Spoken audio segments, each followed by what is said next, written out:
Hello all, welcome to my channel Surya's Life Lens. Carrot beetroot போட்டு தோசை தாங்க பண்ண போகிறோம். இது பிரேக்ஃபாஸ்ட்டுக்கு நல்ல ஆப்ஷன்.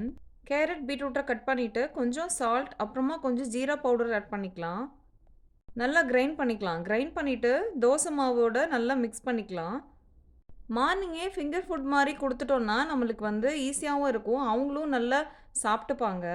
8 மந்த்ஸ்லேருந்தே நம்ம ஃபிங்கர் ஃபுட்ஸ் மாதிரி கொடுத்து பழகிட்டோன்னா அவங்களாவே சாப்பிட்டு பழகிப்பாங்க. இது மேலே நம்ம டாப்பிங் மாதிரி போட்டுக்கலாம்.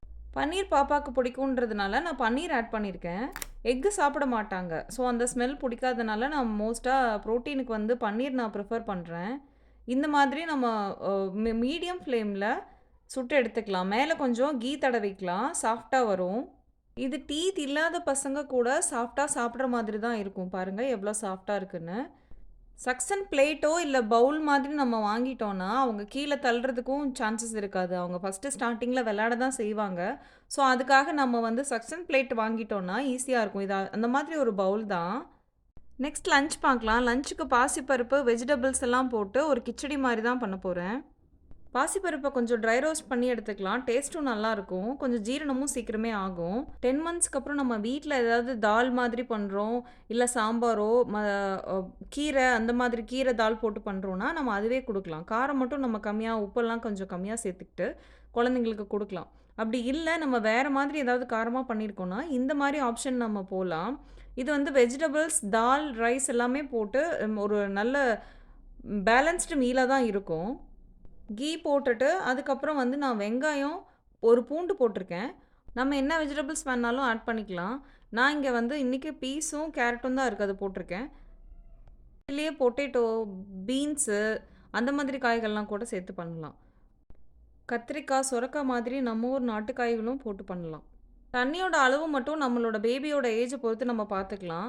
ஓரளவுக்கு 12 மந்த்ஸ் ஆகிடுச்சு, நல்ல டீத்தெல்லாம் வந்துருச்சு அப்படின்னா நம்ம ஓரளவுக்கு கொடுக்கலாம். நம்ம ரொம்ப வந்து கொல கொலன்னு கொடுத்துட்டே இருந்தோம்னா அவங்க வந்து பைட் பண்ணி பழக மாட்டாங்க, நல்லா சூ பண்ணி பழக மாட்டாங்க. மென்று கடித்து சாப்பிட்றது அதெல்லாம் அவங்களுக்கு வராமல் போயிடும். ஸோ அதனால் நம்ம கன்சிஸ்டன்சி பார்த்து கொடுத்துக்கணும்.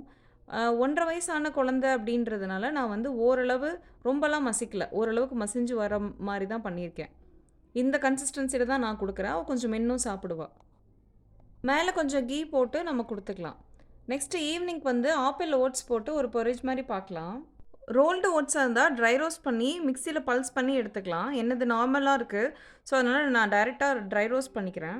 ஓட்ஸ் டைஜஷனுக்கு ரொம்ப நல்லது. கான்ஸ்டிபேஷன் மாதிரி வராமல் இருக்கிறதுக்கு ரொம்ப ஹெல்ப் பண்ணும். தேவையான அளவுக்கு தண்ணியை ஊற்றி நல்லா கொதிக்க வச்சுக்கலாம். கொஞ்சம் நல்லா வெந்து வரட்டும்.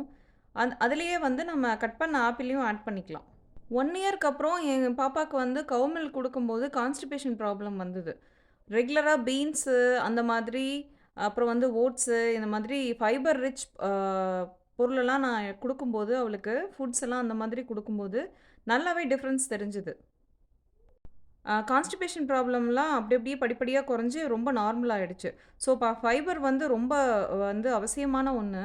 நம்ம வெறுமனே கார்போஹைட்ரேட்டும் ப்ரோட்டீனுமே கொடுத்துட்டே இருந்தோம்னா அவங்களுக்கு டைஜஷன் ப்ராப்பராக இருக்காது. அதே மாதிரி எல்லா லஞ்ச்லேயுமே கண்டிப்பாக நான் வந்து ஹோம்மேட் தயிர் சேர்த்துப்பேன். முடிஞ்ச அளவுக்கு ஃப்ரெஷ்ஷாக பண்ணுறதுக்கு தான் ட்ரை பண்ணுவேன். ஸோ டெய்லி ஃப்ரெஷ்ஷாக கொடுத்தோன்னா பசங்களுக்கு ஃப்ரிட்ஜில் வைக்காத மாதிரியும் இருக்கும், நல்லா ப்ரோபயோட்டிக்ஸுக்கும் நல்லாயிருக்கும். ஸோ அதனால் தயிரை கண்டிப்பாக வந்து நான் சேர்த்துப்பேன். என்ன சாப்பாடு கொடுத்தாலும் தயிர் ஒரு 2-3 ஸ்பூனாவது நான் ப்ளைனாக கூட கொடுத்துருவேன். ஓட்ஸ் பார்த்துக்கிட்டிங்கன்னா மூடி வச்சு சமைக்கும்போது கொஞ்சம் பொங்கி வரும். ஸோ அதை பார்த்துக்குங்க. மீடியம் ஃப்ளேமில் வச்சு அது பொங்கி வர்ற ஸ்டேஜில் இருந்தால் கொஞ்சம் ஓப்பன் பண்ணி நம்ம கிளறி கொடுத்துக்கலாம். நல்லா வெந்து வந்ததுக்கப்புறம் எடுத்து ஆற வச்சு நம்ம நல்லா ஸ்மாஷ் பண்ணிக்கலாம். அப்படி பண்ண முடியலன்னா மிக்சியில் வந்து கொஞ்சம் அடிச்சுக்கலாம். ஆப்பிளுக்கு பதிலாக நம்ம வந்து ஸ்வீட் பொட்டேட்டோ ஆட் பண்ணலாம், கேரட் ஆட் பண்ணலாம். இதுலேயே ஓப்பனில் வச்சு நல்லா கிளறி கொடுத்துட்டே இருக்கலாம், இல்லைனா அடி பிடிச்சிக்கும். கிளறி ஓரளவுக்கு நம்ம வெந்து வந்தது நம்மளுக்கு தெரியும். அதுக்கப்புறம் நம்ம வந்து ஆஃப் பண்ணிக்கலாம். ஆஃப் பண்ணிவிட்டு நட்ஸ் பவுடர் நான் கொஞ்சம் இங்கே ஆட் பண்ணியிருக்கிறேன். நட்ஸ் பவுடர் ரெசிபி நம்மளோட சேனலில் இருக்குது. நான் கீழே லிங்க் கொடுக்குறேன், பார்த்துக்கோங்க. வால்நட்ஸ் ஃப்ளக்ஸீடுன்னு நான் எல்லாத்தையுமே ஆட் பண்ணி தான் பண்ணியிருக்கேன். ஸோ எல்லா சத்துமே பாப்பாவுக்கு போகும். கொஞ்சமாக நான் நாட்டு சக்கரை ஆட் பண்ணியிருக்கேன். ஏன்னா ஆப்பிள் வந்து இது அவ்வளோ டேஸ்ட் இல்லை, அவ்வளோ ஸ்வீட் இல்லை. ஸோ அதனால நான் வந்து அதை ஆட் பண்ணியிருக்கேன். வேண்டான்னா நம்ம ஸ்கிப் பண்ணிக்கலாம். ஸோ இந்த மாதிரி அரைச்சி இந்த கன்சிஸ்டன்சியில் இருந்தால் போதும். மேலே கொஞ்சம் கீ வேணுனா ஏலக்காய் பவுடர் அந்த மாதிரி கூட நம்ம போட்டு ஃபீட் பண்ணிக்கலாம். கொஞ்சம் வார்மா குடுத்தா இது நல்லாயிருக்கும். இது மார்னிங் பிரேக்ஃபாஸ்ட்டுக்கு கூட நம்ம குடுக்கலாம். வித் ஏதாவது புரோட்டீன் அதையும் நம்ம ஆட் பண்ணிக்கலாம். நான் நைட் வந்து வெண்பொங்கல் தான் செய்றேன். மொத்தமா எல்லாத்துக்குமே செய்றேன். ஸோ, அதுக்கான அளவு தான் நான் இப்போ போட்டுட்ருக்கேன். ஒரு 4 பேத்துக்கு வர மாதிரி ஒரு பொங்கல் தான். குட்டி பாப்பாவோட சேர்த்து. நார்மலா நம்ம அரிசியும், பாசிப்பருப்பும் தனியா வேக வச்சு தாளிப்போம் இல்லையா? இது அந்த மாதிரி கிடையாது. எண்ணெய், நெய் எல்லாமே போட்டுட்டு, மிளகு, சீரகம், கருவேப்பிலை இதெல்லாம் போட்டுட்டு, அம் ஊற வச்ச அரிசியும், பாசிப்பருப்பையும் போட்டு நல்லா கிளறிக்கணும். ஒரு ஒரு 2 நிமிஷத்துக்கிட்ட கிளறிக்கணும். அதிலேயே உப்பு ஆட் பண்ணிக்கலாம். ஸோ, இந்த மாதிரி டைரக்ட்டா இது வந்து அவ்வளோதாங்க. தாளிப்பே இவ்வளோ தான். நான் மறுபடியும் எதுவும் தாளிக்க போறதில்ல. இது கொஞ்சம் சாஃப்ட்டாவே இருக்கும். டேஸ்ட்டுமே எனக்கு வந்து அந்த பொங்கல விட எனக்கு இது ஓகேயா இருக்கிற மாதிரி இருக்கு. ஸோ, அதனால நாங்க மோஸ்ட்டா இப்படி தான் செய்றோம். பாப்பாக்கு குடுக்குறதுக்கும் நல்லாருக்கு. அவ அந்த மாரி செஞ்சப்போ ஒரு 2 டைம் சாப்பிடல. ஸோ, அதனால நான் இந்த மெத்தட்ல குடுக்குறேன். அதே மாதிரி நான் ரொம்ப குழைவாவும் எடுக்க மாட்டேன். ஓரளவுக்கு நல்லா சாஃப்ட்டா இருக்கிற மாதிரி தான் இருக்கும். ஸோ, தண்ணி அளவும் அதுக்கு தகுந்த மாதிரி தான் ஊத்துவேன். 1க்கு வந்து நான் வந்து 2 1/2 ஊத்துவேன். நம்ம முழு பெப்பர் வந்து நாம எடுத்து வச்சுட்டு தான் சாப்பிடுவோம். ஸோ, அதனால வந்து நான் கொஞ்சம் பெப்பர் பவுடர் அதாவது கிரைண்ட் பண்ணி அந்த கிரைண்டர்ல கிரைண்ட் பண்ணியும் லைட்டா போடுவேன். அது காரத்துக்கும் நல்லாயிருக்கும். நம்ம உடம்புக்குள்ளேயும் போகும். எடுத்து வச்சு சாப்பிட மாட்டாங்க சின்ன பசங்க. அதுக்காக. இதுக்கு வந்து ஒரு நிலக்கடலை சட்னி நான் அ அரைச்சேன். ஸோ, அதையும் அதோட குடுத்துட்டா ஒரு ஃபுல் மீல் மாதிரி இருக்கும். ஸோ, டின்னரும் ரெடி ஆயிடுச்சு. நம்ம ரொம்ப மெனக்கெடணும்னு இல்லங்க. நம்ம வீட்ல சமைக்கிறதே ஓரளவுக்கு பேலன்ஸ்டா அவங்களுக்கு குடுத்தோம்னா போதும். தேங்க்ஸ் ஃபார் வாட்சிங்.